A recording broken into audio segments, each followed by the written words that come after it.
В 1923 году австрийский футболист Маттиас Синделер повреждает мениск, травма, которая в то время означала конец карьеры. Но хирург Ганс Шпиц проводит операцию, и Синделер возвращается на поле, тем самым становясь одним из первых в истории футбола, кому это удалось после такой травмы. Колено он будет бинтовать до последнего матча, а игру перестроит полностью. Никакого физического контакта, только дриблинг, финты, движения.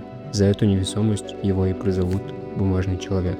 В следующие 15 лет он выиграет чемпионат и несколько кубков Австрии, Кубок Метропы, предшественник Лиги чемпионов, и станет лицом лучшей сборной своего времени.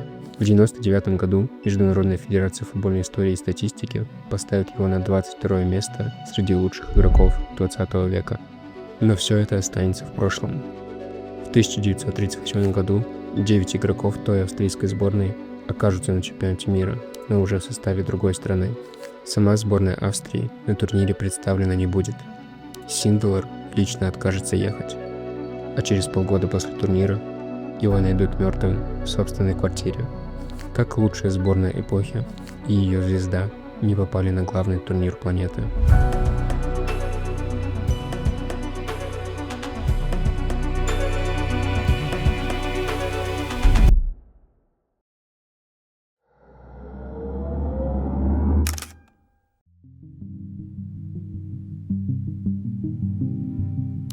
В 1932 году 20 тысяч человек собрались на Венской Хельденплац, чтобы слушать радиокомментарий матча Австрии против Англии на Стэмфорд-Бридж.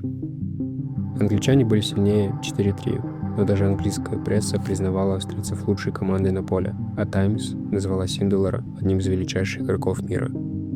Главным тренером Вундертим был Хьюго Мейсель. У Хьюго был еще важный помощник, англичанин Джимми Хоган. Хоган был сторонником шотландского стиля, который заключается в продвижении мяча за счет быстрых коротких передач, что противопоставлялось английским длинным забросам. Мейсель превратил идею короткого паса в философию, убрал жесткие позиции, добавил постоянное движение и взаимозаменяемость. Маттиас Синделер был главным игроком команды. Он был истинным символом австрийского футбола на пике его расцвета. Никакой грубой силы, только неиссякаемый ум. Техника, граничащая с виртуозностью, точность в работе и неистощимый репертуар финтов и идей. Он испытывал мальчишеское наслаждение от футбольных трюков, прежде всего от неожиданных поворотов и ходов, которые мгновенно улавливали и подхватывали его партнеры, воспитанные в том же духе, но которые вводили в полное замешательство соперников, опаздывавших хотя бы на долю секунды. Однако Мейсель поначалу считал его непредсказуемый стиль слишком индивидуалистичным и на несколько лет отстранил его от команды в конце 1920-х. Синделера спасли кофейные аналитики того времени. Дело в том, что в венских кофейнях 30-х сложились настоящие клубы футбольного анализа. Команды нередко собирались там после матчей, чтобы разобрать игру. А Мейсель был частью этой интеллектуальной среды. И однажды ему буквально выдвинули требование вернуть Маттиаса. Тренер уступил и в матче против Шотландии в мае 1931 года выпустил его на поле. Игра закончилась разгромом шотландцев 5-0, Синделер забил 5-й мяч. Именно после той игры сборную Австрии стали называть Вундертим. Говорят, термин придумал сам Мейсель. После очередного разгрома он бросил репортерам в венском кафе что-то вроде «Ну что, получили свою чудо-команду?» Журналисты подхватили, и название прилипло.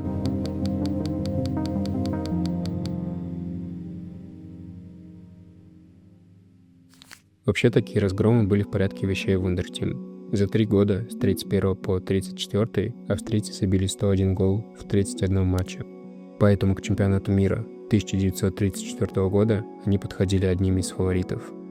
На этом чемпионате Австрия дошла до полуфинала, где проиграла хозяевам итальянцам. Правда, сам матч оказался окутан легендой о подкупе главного арбитра. По сведениям, которые остались, за день до игры Муссолини пригласил шведского арбитра Ивана Эклинда в качестве почетного гостя на ужин. Итальянцы забили единственный мяч после подачи с фланга. Австрийский вратарь почти поймал мяч на линии ворот. Но двое находящихся в офсайде итальянцев блокировали вратаря, а третий, Энрике Гуайта, закатил мяч в ворота.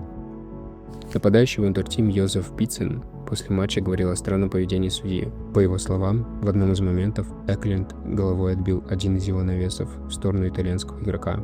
При этом главный тренер Австрии Хьюго Мейсель после матча заявил: Итальянцы заслужили победу, мы – поражение. Технически Австрия была на равных, а может и лучше. Но у Италии было больше энергии, жизненности и особенно характера. Именно так выигрывают большие матчи. Мое мнение, гол был законным. Квалификацию к следующему чемпионату мира в 1938 году во Франции сборная Австрии прошла со 100% результатом, если можно так сказать, учитывая сам отборочный турнир того времени.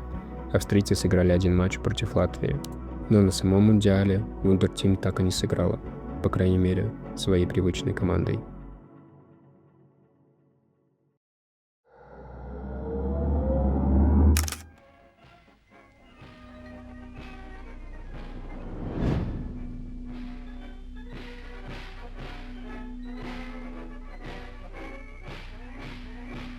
В ночь с 11 на 12 марта 1938 года германские войска вошли на территорию Австрии. В тот же день был опубликован закон о воссоединении Австрии с Германским рейхом. 10 апреля состоялся плебисцит об Аншлюзе, по результатам которого Австрия была присоединена к Германии. Эти тоталитарные режимы смотрели на спортивные мероприятия совсем иначе. Все должно было находиться под контролем государства, и спорт не был исключением. Мундиаль 1938 года имел особое значение для нацистов, тем более что проходил он во Франции, одном из главных политических противников Германии. На последней домашней Олимпиаде немцы выступили неудачно, поражение в четвертьфинале от Норвегии, которая на турнире еще и выступала отчасти любителями. В свою очередь, итальянцы, союзники Германии, выиграли ранее золотые медали и на чемпионате мира 1934 года, и на Олимпиаде 1936 года. 28 марта ФИФА была уведомлена о том, что Австрийская футбольная ассоциация была упразднена, и у них не было другого выбора, кроме как отстранить Австрию от чемпионата мира. Австрийцам пришлось выбрать Германию в качестве своей сборной, если они хотели продолжать выступать на международном уровне. Венская футбольная школа и венское футбольное искусство уникальны в мире, и мы были бы глупцами, если бы это разрушили. Людям нужно было показать, что все нормально, а немецким тренерам лично оценить австрийских футболистов. Поэтому было принято решение сыграть выставочный матч между сборной Германии и Австрией.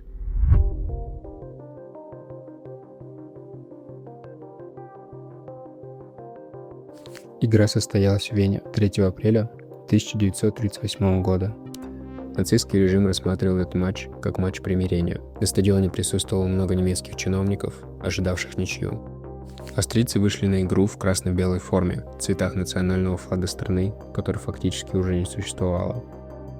На 89-й минуте Матиас Синделер забил второй гол Австрии и отпраздновал его танцем перед трибуной, прямо перед немецкими официальными лицами, ждавших другого результата.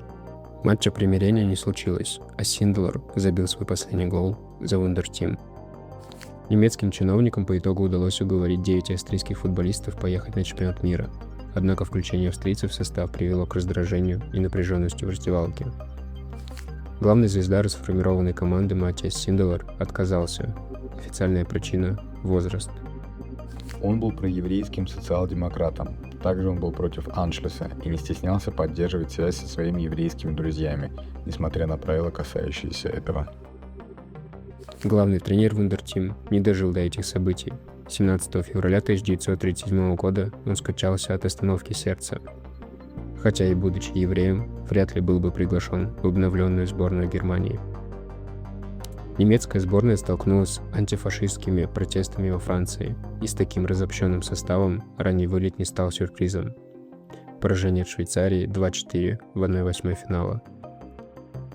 Тренер Зепп Хербергер, вступивший в нацистскую партию еще в 1933 году, был в ярости, сделал виноватыми австрийских игроков, которые якобы имели пораженческий настрой.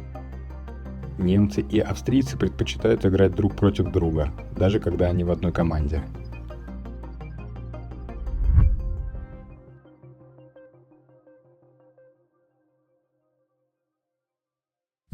После отказа вступления в сборную, жизнь Синделера стала медленным противостоянием с режимом. Его еще неоднократно просили вступить в Национальную спортивную организацию Германии вместе с бывшими партнерами по команде, но каждый раз он отказывался. Вскоре Синделер узнал, что его еврейский знакомый вынужден продавать свое кафе за копейки местным партийным функционерам в рамках законного изъятия. Матиас смешался и заплатил полную цену. Гестапо после этого держало самого футболиста и кафе под наблюдением. При этом вообще с футболом Синделар не закончил.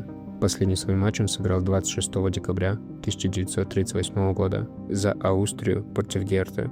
Матч закончился со счетом 2-2. Синделар забил один из мячей. Игра состоялась в Берлине, столице Третьего Рейха. Меньше чем через месяц после игры, 23 января 1939 года, Матиас был обнаружен мертвым в своем доме. Официальной причиной стало отравление угарным газом, но дело закрыли слишком быстро, поэтому смерть футболиста породила много теорий, начиная с преднамеренного убийства гестапо и заканчивая самоубийством.